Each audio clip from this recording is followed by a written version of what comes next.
Hello everyone. आपका हमारे channel पे एक बार फिर से स्वागत है। पिछले वीडियो में हमने कवर करना शुरू किया था सीएसएस के बारे में। हम पढ़ रहे थे सीएसएस के बारे में कि सीएसएस से हम क्या चीज़ कर सकते हैं, क्या क्या हम उसमें स्टाइलिंग प्रोवाइड कर सकते हैं अपने वेब पेज को अपने कन्वीनियंस के हिसाब से। और हमने बहुत सारी चीज़ें कवर भी कर ली थी। थोड़ा सा उसका शॉर्ट रिकैप कर लेते हैं कि हमने क्या क्या देखा था। हमने देखा था सीएसएस मतलब कैस्केडिंग स्टाइल शीट होता है। और हमने देखा था ये एक मैकेनिज़्म है जो कंट्रोल करता है स्टाइल को of web development without compromising its structure. It allows you to separate visual design element. ये अलाउ करता है सेपरेट करना के लिए विजुअल डिज़ाइन एलिमेंट्स को। और ये सिंपल मैकेनिज़्म है स्टाइलिंग प्रोवाइड करने के लिए हमारे वेब पेज को। ठीक। हम ये भी देखे थे कि हम क्या चीज़ सीएसएस से कर सकते हैं और क्या नहीं, कि जो और क्या एचटीएमएल से कर सकते हैं, क्या एचटीएमएल से नहीं कर सकते हैं। एचटीएमएल से हम देखा था कि हम बस कंटेंट प्रोवाइड कर सकते हैं अपने वेब पेज को, और सीएसएस से उसको स्टाइलिंग प्रोवाइड कर सकते हैं। सीएसएस को लिखने का तरीका देखा था। सिलेक्टर, प्रॉपर्टी और वैल्यू, तीन चीज़ों का इसमें रोल था। सिलेक्टर हमें जिसमें काम करना है, जिस एचटीएमएल टैग या प्रॉपर्टी पे, उसको सिलेक्टर बोलते हैं। और उसके प्रॉपर्टी जैसे colour, font size, font family etcetera, ये सब उसके प्रॉपर्टी हुए। वैल्यू जो हम लोग उसके वैल्यू देंगे उसके करस्पॉन्डिंग। और हम लोग कैसे सीएसएस कोड लिखेंगे हमने पिछले कुछ वीडियो में कवर किया था। कैसे हम स्टाइलिंग प्रोवाइड कर रहे थे अपने पिछले वेब पेज को जो हमने एचटीएमएल में बनाया था अपना बेसिक रिज्यूमे। तीन तरीके के वे देखे थे हम लोग कैसे इंक्लूड कर सकते हैं सीएसएस को। एक तो इनलाइन सीएसएस, ग्लोबली एम्बेडेड और इंटरनल और लिंक्ड एक्सटर्नल सीएसएस। इन तीनों को हमने देख लिया था। हमने इसका एग्जांपल भी दिया था आपको इनलाइन का। हमको अगर किसी पैराग्राफ को एडिट करना है तो उसी लाइन में पैराग्राफ टैग के हम स्टाइलिंग प्रोवाइड करके उसका पैराग्राफ का फॉन्ट स्टाइल या स्टाइलिंग चेंज कर सकते थे। इसे बोलते हैं इनलाइन। ग्लोबली क्या करते हैं हम लोग स्टाइल टैग के ज़रिए नीचे इनलाइन सीएसएस इंटरनल सीएसएस को डिफाइन करते हैं, उसमें अपनी प्रॉपर्टीज चेंज करते हैं सिलेक्टर को सिलेक्ट करके। एक्सटर्नल सीएसएस में क्या करते हैं हम लोग कि अलग से एक फ़ाइल बनाते हैं डॉट सीएसएस एक्सटेंशन की, और उसको लिंक करते हैं अपने एचटीएमएल पेज से। ये हमने देखा था। और ये सब चीज़ हमने कवर कर लिया। कैस्केडिंग देखा था। The way styles will be used when there is more than one style specified in HTML element. हम लोग किस तरीके से अलग अलग स्टाइल को डील कर सकते हैं जब एक से ज़्यादा स्टाइल स्पेसिफाइड हो एचटीएमएल एलिमेंट में। उसको बोलते हैं कैस्केडिंग। मतलब एक के बाद एक, मतलब एक ही एलिमेंट में एक से ज़्यादा स्टाइलिंग को कैसे हैंडल कर सकते हैं, ये हमने देखा था। ऐसे बोलते हैं cascading. Cascading is like a चेनिंग process, एक के पीछे एक। Let's try it is now. अब आप जैसे कि आप ये कोड सामने देख रहे होंगे अपने स्क्रीन पे। अब इसका मतलब क्या है। अब इसमें क्या है कि इनलाइन सीएसएस यूज किया है। H1 टैग में हमें स्टाइलिंग प्रोवाइड करनी थी, तो वहाँ पे हम लोग टेक्स्ट अलाइन सेंटर कर दिए और इसका फॉन्ट वेट बोल्ड और कलर ब्लू कर दिया। और पैराग्राफ में जैसे कि हमने इनलाइन सीएसएस अप्लाई किया, यहाँ पे फॉन्ट साइज 10 पिक्सल और कलर रेड और font weight bold, font family Arial और हेलवेटा सेंस सेरिफ, ये फॉन्ट फैमिली दिया हमने। ऐसे एग्जांपल्स बहुत सारे हो सकते हैं। अब ग्रुपिंग प्रॉपर्टीज़ हमें देखनी थी जो कि हम देखेंगे। ग्रुपिंग प्रॉपर्टीज़ में क्या होता है, एक से ज़्यादा सिलेक्टर को एक साथ कंबाइन करके उसको उसकी प्रॉपर्टी को चेंज करना। जैसे कि अगर आपके वेब पेज में एक हेडिंग का रंग और सब हेडिंग का रंग सेम है, तो आपको अलग अलग बार उसको सिलेक्ट करके उसकी स्टाइलिंग चेंज करने की ज़रूरत नहीं है। आप उसको एक ही में सिलेक्ट करके उसकी स्टाइलिंग को चेंज कर सकते हैं। जैसे कि हम देख लेते हैं फॉर एग्ज़ाम्पल। हम अपने वेब पेज पे आते हैं। हम फिलहाल एटम खोलते हैं और अपना प्रोजेक्ट फोल्डर ऐड कर लेते हैं यहाँ पे।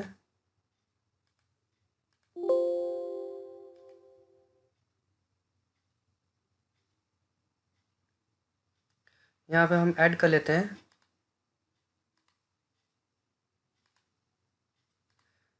यहाँ पे हमने जो बनाया था hello.html। ठीक। जैसे कि यहाँ पे हम देख सकते हैं, अभी हम इसको मान लीजिए खोलते हैं पहले।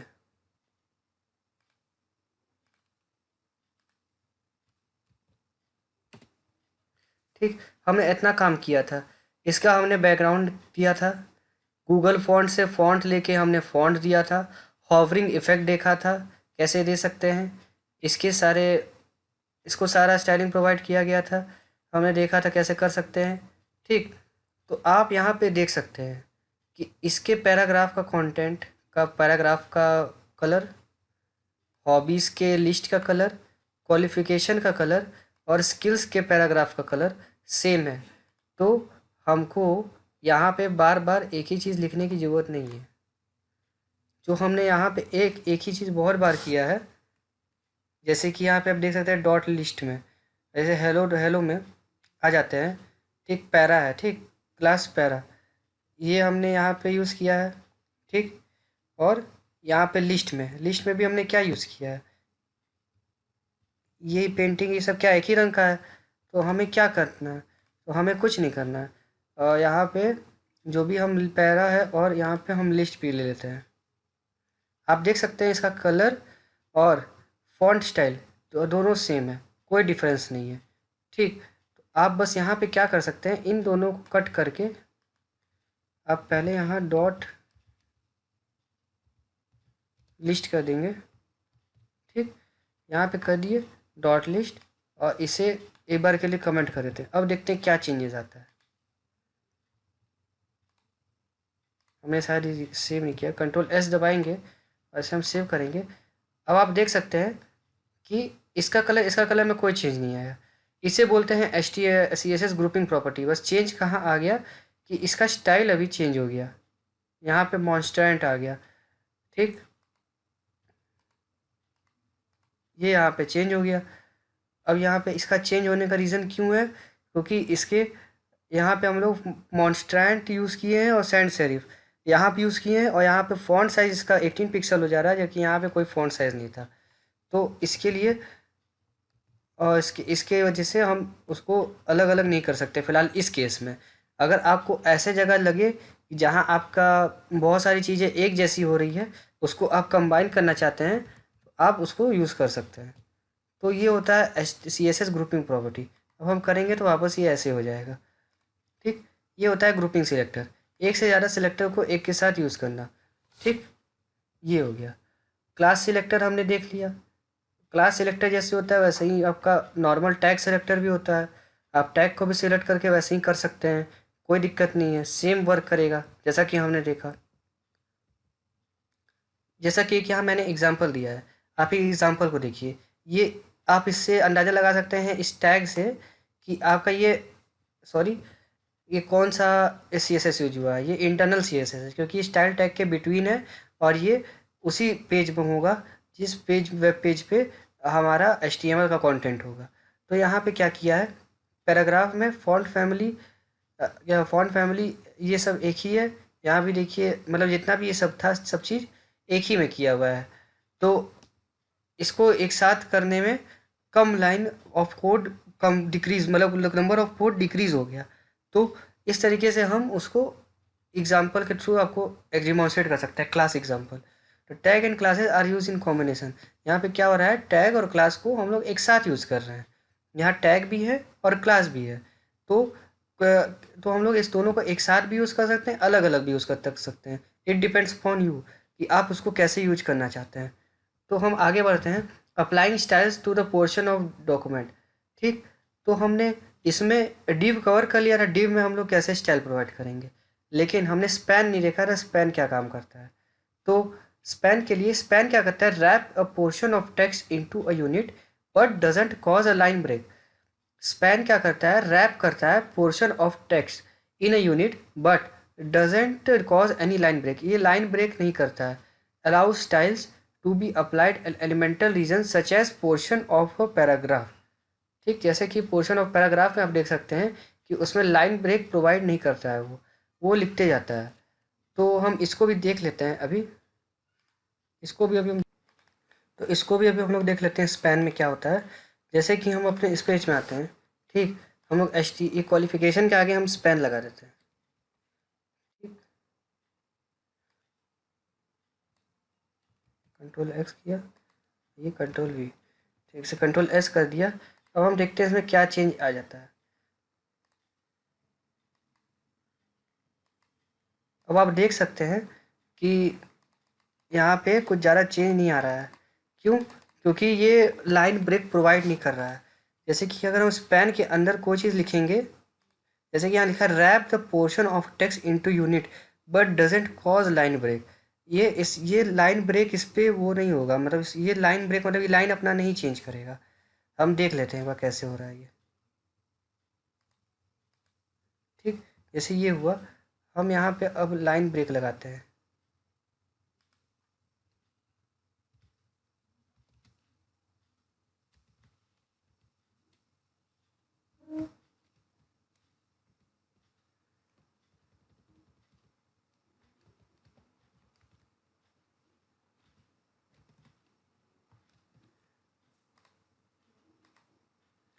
अब आप देख सकते हैं जैसे कि हमने किया तो लाइन ब्रेक नहीं चेंज किया, वो लाइन ब्रेक नहीं हुआ। तो इसका कहने का मतलब यही था, रैप करे था portion of a text into a unit but doesn't cause a line break. ये लाइन ब्रेक कॉज नहीं करता है। Allow styles to be apply an elemental region such as portion of paragraph. ये पोर्शन ऑफ पैराग्राफ को paragraph के लिए होता है यूज़, कि आप उसको स्पेसिफाई कर सकें। तो हम अभी फ़िलहाल इसे हटा देते हैं, हमने देख लिया इसे कैसे यूज़ करते हैं।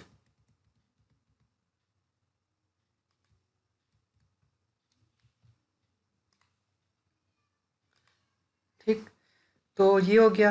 जैसे एग्ज़ाम्पल आप देख सकते हैं, जैसे कि ये एग्ज़ाम्पल है। ठीक, ये एग्ज़ाम्पल है जैसे ये, और जैसे पी पैराग्राफ टैग लिया गया है, स्पैन क्लास फू, इसको क्लास का नाम दे दिया गया है foo. This text is rendered as foo style span and this is not. तो हम इसे इसी एग्ज़ाम्पल को एक बार डिमॉन्स्ट्रेट एक बार और लेके देख लेते हैं। ठीक, कंट्रोल सी कर लेते हैं और इसे अपने पेज के नीचे लगा लेते हैं। ठीक, ये लगा लिया हमने, कंट्रोल एस कर देते हैं। अब आपको शायद क्लियरली समझ में आ जाए। अब आप ये देख सकते हैं, आप देख सकते हैं कि मतलब कि ये यहाँ पे जो है, अभी हमने क्या किया था अपने वेब पेज पे, यहाँ पे आप देख सकते हैं कि इतना दूर हमने इस स्पैन में लिखा, ठीक, और इतना नहीं। तो इसका क्या हुआ, अगर हम इसमें ब्रेक लगाएंगे,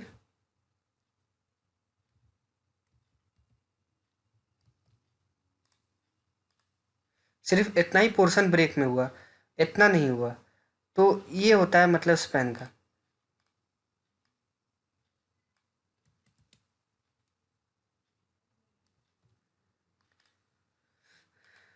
तो ये हो गया स्पैन का मतलब। अगर आपको और भी प्रॉपर्टी और वैल्यू चाहिए तो आप इस वेबसाइट लिंक के रेफरेंस पे जाके आप उसको देख सकते हैं। आप चाहे तो उसका स्क्रीनशॉट ले लें, आप इस पर देख सकते हैं। तो और आगे बढ़ते हैं प्रॉपर्टीज़ फ़ॉन्ट की। फ़ॉन्ट फैमिली हमने देख लिया है। फ़ॉन्ट स्टाइल जैसा कि आप जानते हैं, अगर आप वर्डपैड पे भी काम किए होंगे, इटैलिक, बोल्ड, अंडरलाइन ये सब होता है, वो फ़ॉन्ट स्टाइलिंग में आता है। फ़ॉन्ट वेट, कि कितना फ़ॉन्ट का वेट रहेगा, जैसे कि ये है वेट इसका ज़्यादा है, प्रॉपर्टीज़ जो लिखा हुआ है। फ़ॉन्ट फैमिली, फ़ॉन्ट स्टाइल ये सब लिखा है, इसका वेट कम है, तो उसको हम लोग अपने हिसाब से एडजस्ट कर सकते हैं। फ़ॉन्ट साइज़ को हम लोग absolute size, relative size, length, percentage, जिस हिसाब से पैरामीटराइज कर सकते हैं। और फ़ॉन्ट वेरिएंट को स्मॉल कैप से देते हैं। ये हो गया। और प्रॉपर्टीज़ टेक्स्ट क्या करते हैं हम, प्रॉपर्टीज टेक्स्ट मतलब टेक्स्ट डेकोरेशन दे सकते हैं। अंडरलाइन, लाइन थ्रू, हम लोग टेक्स्ट डेकोरेशन में लाइन अंडरलाइनिंग कर सकते हैं अपने टेक्स्ट के नीचे। और टेक्स्ट ट्रांसफॉर्म कैपिटलाइज पूरा कर सकते हैं, upper case, lower case, none. Text align left right centre justified कर सकते हैं, जैसा कि आप वर्ड पावर पॉइंट पे काम किए होंगे तो आप देखे होंगे कि उसमें हुआ होगा। टेक्स्ट इंडेंट कर सकते हैं by length and by percentage, कोई दिक्कत नहीं है। जैसे कि अभी हम एक आपको सिंपल से वेब पेज पे और काम कराएंगे। ये तो मेरा पिछला वेब पेज था जिस पे मैं मॉडिफिकेशन करके आपको CSS प्रॉपर्टी इम्प्लीमेंट करके दिखा रहा हूँ। मैं एक और वेब पेज पे काम कराऊंगा जिसे मैं दिखा देता हूँ एक बार आपको, जो मैं अगले वीडियो से शुरू करूँगा। इस वीडियो में मैं कवर कर ले रहा हूँ जो भी बेसिक कॉन्सेप्ट है CSS के, जो बहुत ज़रूरी होता है। और भी बहुत सारे होते हैं CSS प्रॉपर्टी जो हम इस वीडियो में कवर नहीं कर पाएंगे, मैं पहले ही आपको बता देता हूँ। लेकिन जैसे जैसे हम आगे बढ़ेंगे, अगर आगे आपको हमारी उसकी ज़रूरत पड़ेगी, वैसे वैसे हम कवर करेंगे। क्योंकि CSS और HTML के डॉक्यूमेंटेशन बहुत बड़े हैं, उसमें बहुत सारे ऐसे चीज़ें जो अपने से कवर नहीं हो सकते, उसे आपको अपने एफर्ट से कवर करना होगा। तो इसके लिए आपको और थोड़ा एक्स्ट्रा एफर्ट करना होगा। तो हम देख सकते हैं हम किस वेब पेज की बात कर रहे हैं। हम इस वेब पेज की बात करें, मैं ऐसा वेब पेज आपको बनवाऊँगा जिस पे मेरा फ़ोटो होगा और ऐसे लिखा होगा, माई स्किल्स होंगे, गेट इन टच। ये एक प्रोफेशनल वेबसाइट लुक टाइप का वेब पेज आपको मैं बनवाऊँगा, ठीक, अगले वीडियो में। इसके लिए जो भी आपको रिसोर्सेज चाहिए होंगे मैं इस वीडियो के डिस्क्रिप्शन में दे दूँगा। आप वहाँ से फ़ोटो, माउंटेन की फ़ोटो, क्लाउड की फ़ोटो, ठीक, और यहाँ पे अपनी फ़ोटो लगा सकते हैं। ये जो फ़ोटो मैंने यूज़ किया है और ये फ़ोटो यूज़ किया है, मैं आपको लिंक में प्रोवाइड कर दूँगा, जिससे आप इसे बहुत अच्छे से कर सकेंगे। तो उसके लिए आपको ज़्यादा परेशान होने की ज़रूरत नहीं है।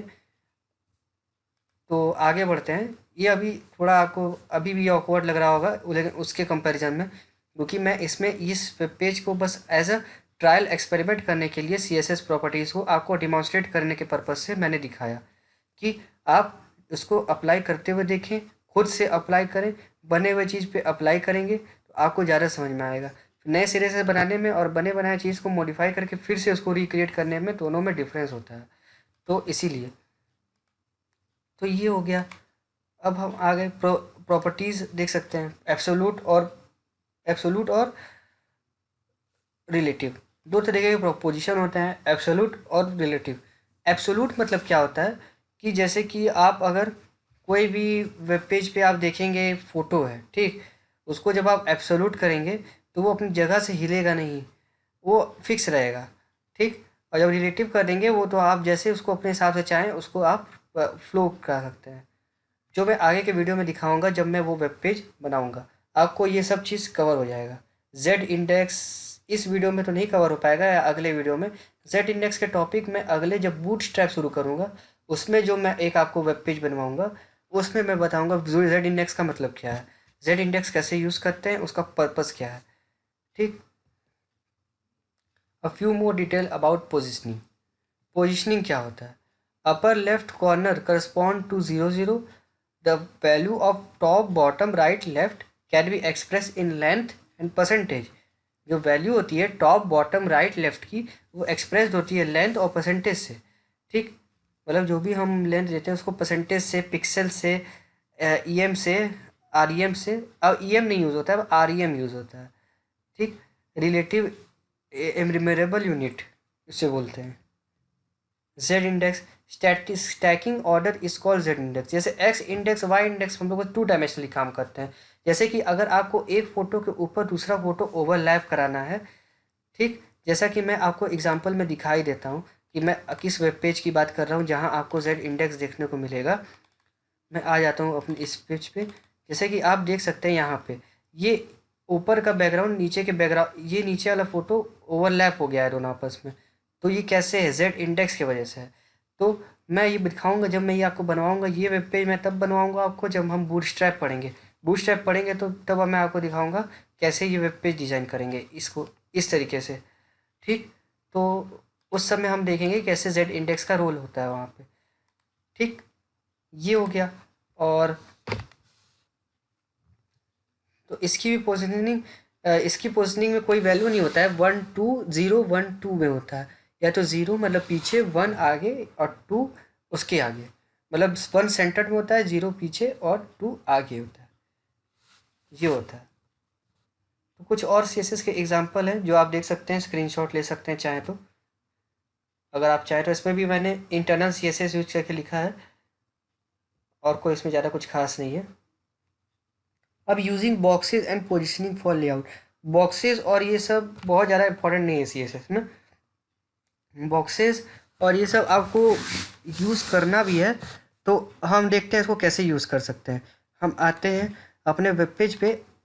हम जब टाइप करेंगे CSS बॉक्स MDN, ठीक, CSS बॉक्स MDN पे आ गए तो बॉक्स मॉडल देखेंगे हम लोग CSS का।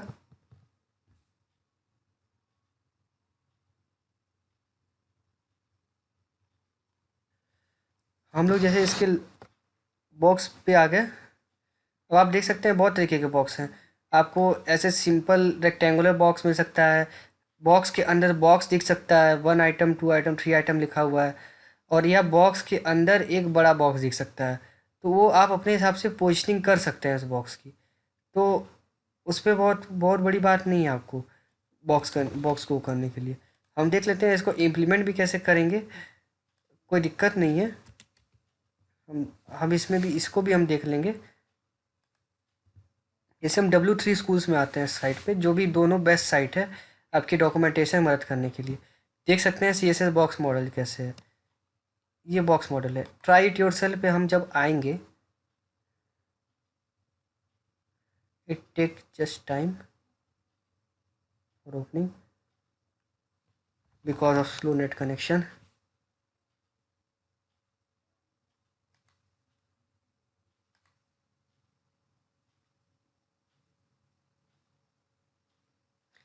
हाँ, आप यहाँ देख सकते हैं HTML में हमने यहाँ यहाँ देखिए, यहाँ पे क्या दिया हुआ है। HTML की बॉडी है, ठीक, और यहाँ पे कंटेंट है, और यहाँ पे बैकग्राउंड कलर है। यहाँ पे इंटरनल CSS यूज किया है, आप देख सकते हैं। जहाँ पे मैं हाईलाइट कर रहा हूँ, यहाँ पे आप देख सकते हैं। वी हेड पोर्शन में किया, आप कहीं भी कर सकते हैं। हम चाहें तो इसको यहाँ उठा के यहाँ भी लगा सकते हैं, ठीक। फिर यहाँ पे एक डिव लिया है, उसके अंदर टेक्स्ट लिखा है, ठीक, और यहाँ पैराग्राफ लिया है, ठीक। पैराग्राफ ऊपर है और यहाँ H1 हेडिंग है। आप देख सकते हैं कि यहाँ पे किस तरीके से बॉक्स को यूज़ किया है, ठीक। तो आप इसको अपने से भी ट्राई कर सकते हैं, नहीं तो आप जैसे चाहें, आपको नेट पे सब चीज़ अवेलेबल है। क्योंकि वेब डेवलपमेंट एक ऐसी चीज़ है ना कि आप कोई particular fix heat and trial rule नहीं है इसमें। इसमें क्या है कि आपको जैसी अपने सुविधा के हिसाब से चीज़ें चाहिए, आपको उस हिसाब से एक्सप्लोर करना होगा इंटरनेट की मदद लेके। क्योंकि आपको सब चीज़ सब जगह आपको कोई पढ़ाएगा नहीं, आपको खुद जब तक आप उसको एक्सप्लोर नहीं करेंगे। तो ये चीज़ आपको ध्यान रखनी होगी। जैसे कि अगर हमें बॉक्स की मदद करनी है, तो आप फ्री हैं कि गूगल का इस्तेमाल करें। W3 स्कूल डॉक्यूमेंटेशन जाएं, उस पर देखें और अब वहाँ से हेल्प लें। वहाँ से देखें कैसे हम बना सकते हैं उसे, और उसे अपने वेब पेज पे इम्प्लीमेंट करें। तो हम फ़िलहाल इसको देख लेते हैं, वेब पेज को इम्प्लीमेंट करके कैसे कर सकते हैं। यहाँ पे आप देख सकते हैं, इसे आप रन करेंगे तो आपको ये यहाँ पे दिख रहा है, ऑलरेडी रन है। तो ये हो गया। तो ये देख लिया हमने।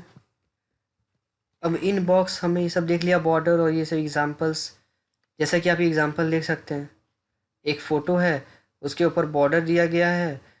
ऊपर बॉर्डर स्टाइल रिज है, दिख रहे होंगे ऊपर, और विथ 20 पिक्सल, और पर्पल बैकग्राउंड है। आप देख सकते हैं सब जगह अलग अलग दिया हुआ है। तो आप ये सब देख सकते हैं। बहुत सारे तरीके के बॉर्डर वैल्यू होते हैं जो आप डॉक्यूमेंटेशन में जाके उसके सर्च करके अपने हिसाब से देख सकते हैं।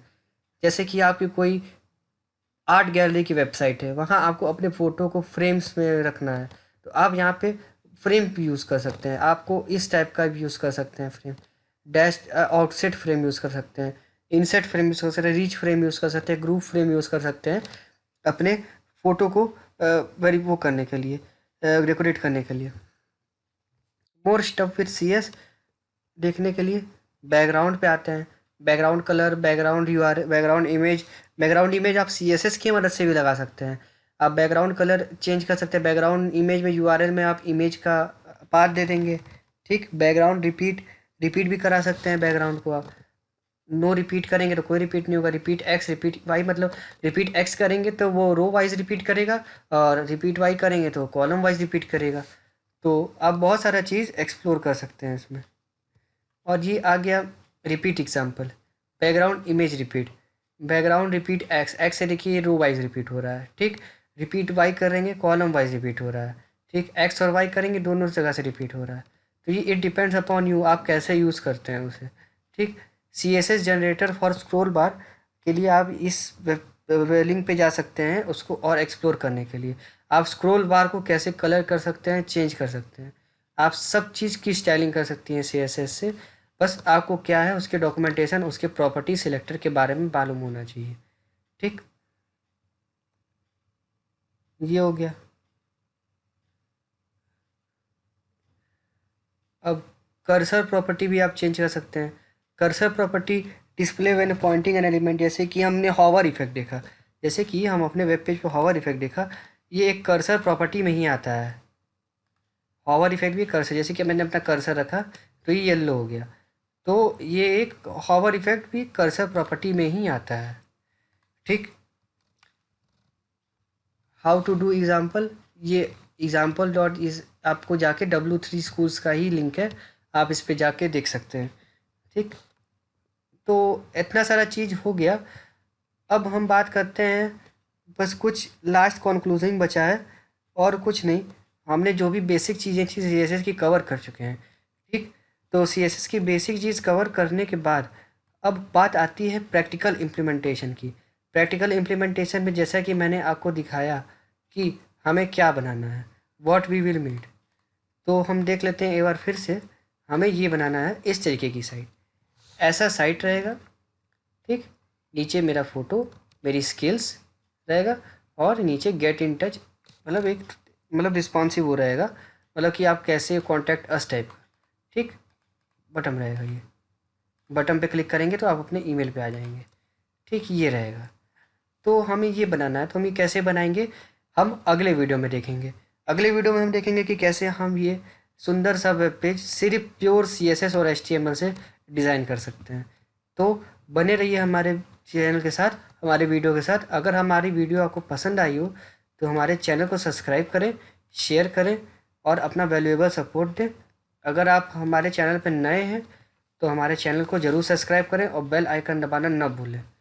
मैं अभी आपको अपने चैनल का लिंक भी दिखा देता हूँ, जिससे कि आपको क्लियर हो जाए कि ये हमारा ही चैनल है।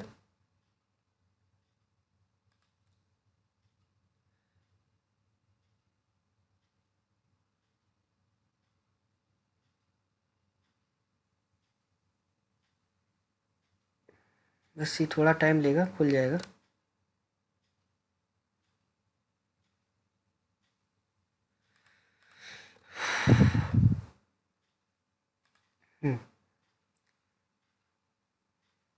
देखिए दोस्तों, अगर आप हमारे चैनल पर से नए हैं तो हमारे चैनल को सब्सक्राइब करें, लाइक करें, शेयर करें और हमारे बेल आइकन को दबाना ना भूलें।